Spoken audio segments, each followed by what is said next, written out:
de sainte majesté, dignité, honneur sacré, et Saint-Père, etc. Et se laisse désigner de toutes sortes de titres. C'est une grande différence.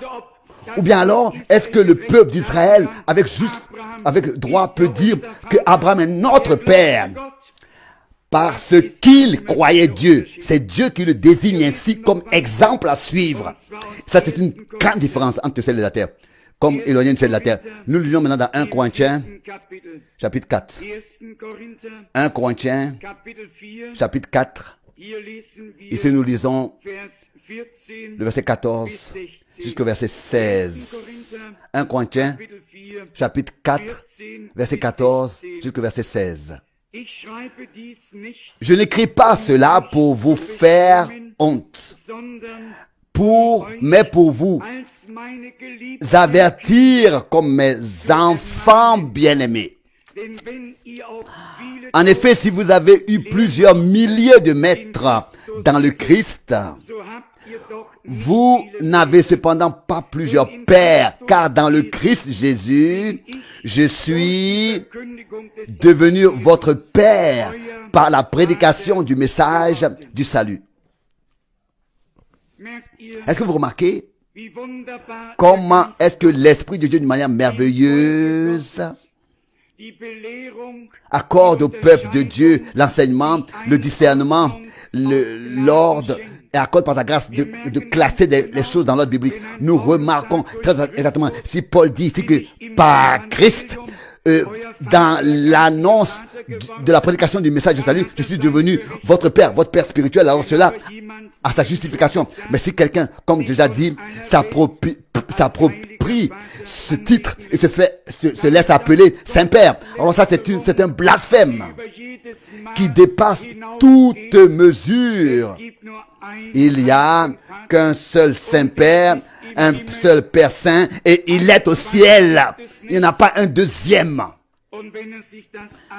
Et si quelqu'un ose se faire appeler comme ça, alors nous avons le discernement et nous pouvons savoir comment classer cet homme, c'est-à-dire comme celui qui se donne le droit de se lever au-dessus de tout ce qui est appelé Dieu, ou alors culte rendu à Dieu, adoration. Dieu nous permet de discerner les choses et les voir telles qu'elles sont. Continuons à nous dépêcher. Nous repartons à Matthieu 23, car là, il y a encore d'autres titres, désignations qui sont écrites que nous n'avons pas encore relevées jusqu'à maintenant. Dans Matthieu 23, le verset 10, il est écrit maintenant, ne vous faites pas appeler, écoutez bien s'il vous plaît, enseignant, ne vous faites pas appeler enseignant, car un seul est votre enseignant, le Christ. Oui, mais maintenant, ça devient très intéressant. Aussi enseignant, vous n'avez pas le droit de vous laisser appeler, car un seul est votre enseignant, et c'est le Christ. Mais dans ces jours, nous avons insisté là-dessus, qui seront tous enseignés de Dieu. Bon, mais je continue à lire maintenant dans 1 Corinthiens, chapitre 12. Et maintenant, plusieurs pourront dire Amen, s'ils l'ont compris. C'est seulement toujours quand on a compris quelque chose qu'on doit dire Amen. En fait, le Amen, j'aime bien l'entendre. Ça veut dire que cela soit ainsi, car ceci est ainsi. Amen, ça veut dire c'est ainsi, que cela soit ainsi. Et si c'est ainsi, alors on peut dire Amen. Mais là, je pense, peut-être pour amuser un peu, c'est une heure biblique dans la présence de Dieu, et Dieu a parfois du sens pour l'humour. Il y a un prédicateur pentecôtiste qui avait parlé dans une église baptiste, et le prédicateur n'était pas là, mais les anciens étaient là. Et alors pour eux, en fait, ils voulaient qu'il arrête de prêcher. Ils s'étaient assis devant et ils ont dit Amen. Et lui se sentait confirmé et il a continué encore à prêcher. Et il voulait qu'il arrête de prêcher. Et lui, il a continué à prêcher. Et ils ont dit Amen. Et lui, il a continué encore. à prêcher. Et ça continuait comme ça. Eux, ils disaient, alors l'un a dit, chacun, et lui a continué encore à parler. Et chacun disait Amen, Amen, Amen. Mais Amen, pour qu'il puisse arrêter de prêcher Amen. Mais lui, il pensait que c'était parce qu'ils reçoivent la parole. Vous savez, même quand quelqu'un dit Amen, on doit bien comprendre ce que son Amen pourrait dire. Donc, 1 Corinthiens, chapitre 12. 1 Corinthiens, chapitre 12, verset 28.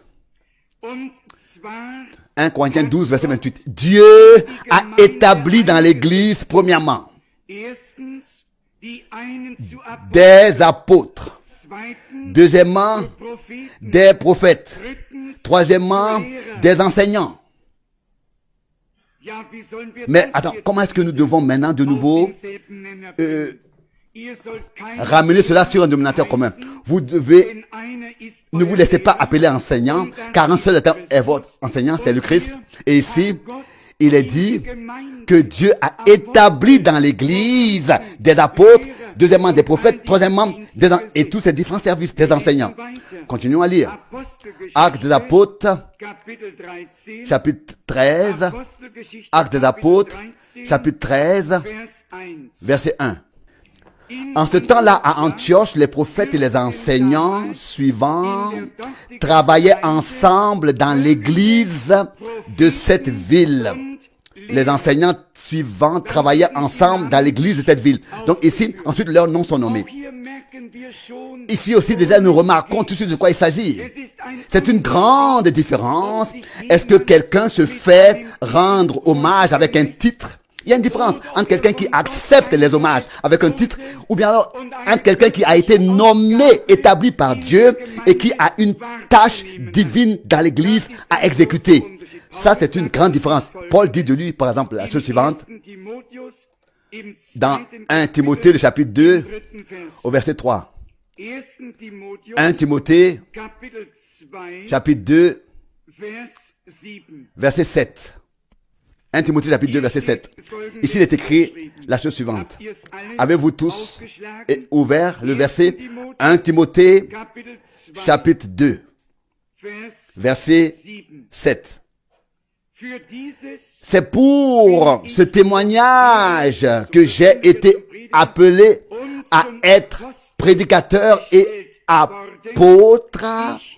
Je dis la vérité, je ne mens pas, établi comme enseignant des païens dans la foi et la vérité. Aussi ici, nous pourrions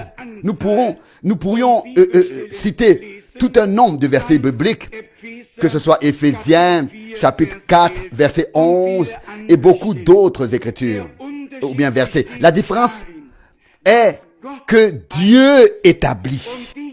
Et que ceux que Dieu établit n'accepteront jamais d'être appelés ou désignés par un titre qui appartient à leur tâche et appel. Et je vais vous dire aussi pourquoi.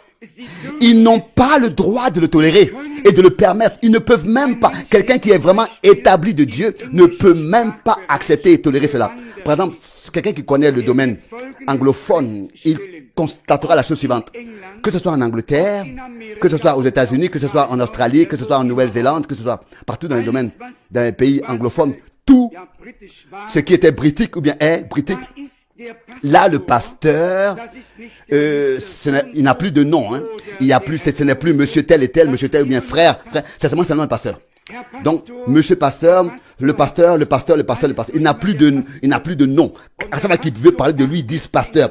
Et le pasteur n'a plus de place dans la porte. Frère Franck fait un jeu de mots. Tor veut dire porte en anglais. Pastor. Il n'a plus de passe, il peut plus passer par la porte. Tous ces titres. Et aussi le pasteur. Car le mot pasteur veut dire en fait berger. Mais si le pasteur est vraiment un berger, et ça c'est encore la grande question.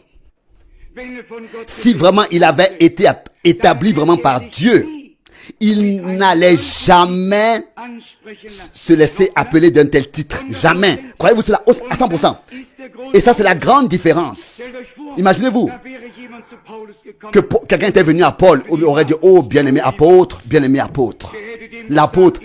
Paul aurait dit, je t'aime, bien-aimé frère, mais voilà, la porte sort. Non! Un homme de Dieu va donner toute l'honneur au Seigneur. Et il va jamais accepter des honneurs, encore moins des titres, c'est pas possible. Celui qui le fait, celui qui le tolère, celui qui l'accepte, n'a pas été établi par Dieu. Bien au contraire, nous avons à apporter le propre du Christ. Je vous lis encore quelques écritures là-dessus. L'un dans le prophète Ésaïe, le chapitre 30, Ésaïe, le chapitre 30, versets 19 et 20. Ésaïe chapitre 30, versets 19 et 20. Ésaïe chapitre 30, versets 19 et 20. Ici, il est écrit la chose suivante. Oui, peuple de Sion, qui habitait Jérusalem, tu ne pleureras pas sans cesse, certes, il te fera grâce de ton appel au secours. Dès qu'il l'aura entendu, il t'exaucera. Et bien que le Tout-Puissant vous donnera le pain de la tribulation et l'eau de la détresse, mais tes enseignants n'auront plus à se cacher, mais tes yeux contempleront ceux qui t'enseignent. C'est étrange, hein? Nous devons appeler, nous ne devons pas nous laisser appeler enseignants.